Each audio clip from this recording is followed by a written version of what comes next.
If you could go back and give yourself any piece of advice, what would it be? You know, it would be... Okay, so my best friend Bill, Bill Zahn, he's actually one of the art directors on, or the art director on Lightyear right now. He was the art director on Toy Story 4. He's been over at Pixar. So we did makeup effects together. Like, he was my roommate, and he worked for like K&B and Kevin Yeager, and we worked at a lot of different places together. But he's like a brother to me, right? And when I retired to go into producing and writing, he went into digital effects, and like he worked on Star Wars episode. He worked at ILM on Star Wars episode 2 and 3. He worked at Escape on Matrix 2 and 3, and then he got scooped up by Pixar, and he's worked on the Cars movies, Monster Incorporated, Ratatouille. I mean, he's amazing. I consider myself more of a technician. He's an artist. He's really an artist.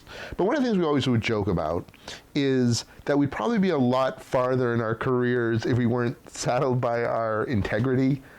And so if I could go back and like teach myself anything, I mean, part of life is just learning. Do you know what I mean? And yeah, there were some things that I learned the hard way. There were some things like, I wish I didn't do that. You know what I mean? I think, when I was younger, I was a little bit, sometimes I'd get a little too aggressive because sometimes it's so hard to wait sometimes. You know what I mean? Like, there's a whole lot of waiting that has to get done. But, I don't think I would do anything really differently because things happened because they happened. I don't think there's any piece of advice. I think I got such great advice, from mentors and people like when I first got started, that I definitely heeded that advice, and I did the best I could with the abilities I had at the time. Right. Do you know what I mean? I think I was the second youngest person working in makeup effects when I started. Okay, and I was teased for it. I got credits in 3 movies as Paul Squidly Salamoff, because a squid is somebody who was overly interested in this stuff, which clearly by seeing my office, that hasn't changed. I'm still a big fucking geek. But I wore that with a badge of pride. You know what I mean? I liked being a squid, as it were. You know what I mean? And Paul Squidly Salamoff takes up a lot of real estate on a film, on a credits. So people would always see my credits, which was great. So I got the last laugh there. But I think you have to make the mistakes in order to have the success, and in order to have the humility, because I think the worst thing in this industry is ego. I really do. And if you know me, I'm not driven by my ego. I'm driven by my creative impulses. I always have been. I probably would do better if I was more of an egotist. But it's just not me. I like to be able to look myself in the mirror and go all right, I got all my success with hard earned and hard fought and hard won. You know what I mean? And I didn't step on anybody. I mean, I can literally say this into this microphone. I did not step on anybody to get where I am, okay?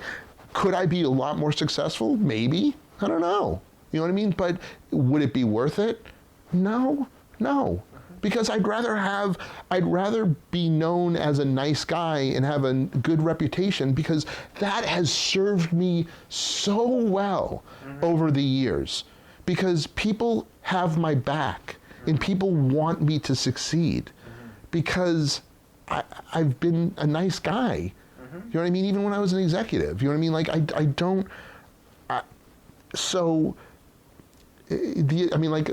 One of the best pieces of advice I was ever given, and I know this is going to seem weird and random, but it was this: when you have $5,000 in the bank, live like you have $1,000 in the bank. Okay? And I know that seems very random. What does it have to do with working in the film industry? It has everything to do in working in this industry. Because you need to save as much money and have as much money. Yes. And the thing is, I learned very early on, look, when I was doing effects, these weren't union houses. So there were I worked on 25 different effects studios over the years, right? And some were nicer than others. And we had some bosses that would really abuse us and work us, and not pay us overtime. And it was pretty bad at sometimes. I mean, we were definitely taken advantage of, especially being young, So what what if you have 5,000, live like you have 1,000 means to me is just translates into never let anybody get you by the balls. Okay, that's what it means. I wanted, once I realized I was getting like sort of abused at some places, I realized that I didn't want to be in a situation where I couldn't just say, okay, I'm done. You know what I mean? Because I'm not gonna, this isn't worth it. You know what I mean? Like, just working on a specific film or a specific, job. I don't think I ever quit anything. I did try to quit one job at one place and they wouldn't let me quit. Because they felt bad. Like they knew they had given me, they'd given me, they were nice to me, but the job was an impossibility and they knew it. Right. And they apologized and they put me on something. I'm not going to say who it is because they were really nice and, but I don't think I've ever been fired. Mm-hmm. But the thing was, it's like, I did like say, all right, I'm going to finish these jobs, but I'm not going to work for these people again. Even if it means I'm going to be out of work for, I'm going to finish the show because I'm going to honor my commitment. But I was very good at honoring my commitment, but it's like, I'm not going to work for them for a while or ever again. Because it's like, so that's really what it's about. It's really realizing, I guess the thing I would say to myself is just realize that you have worth and you have value. And I know deep inside me, I care. I mean, that's the thing is, I fucking care what I'm doing. I mean, I never half-ass anything, ever. It doesn't matter how little or how much I'm getting paid.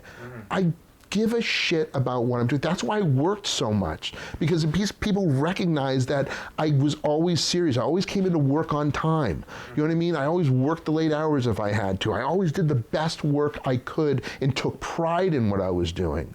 So what else more can I ask of myself?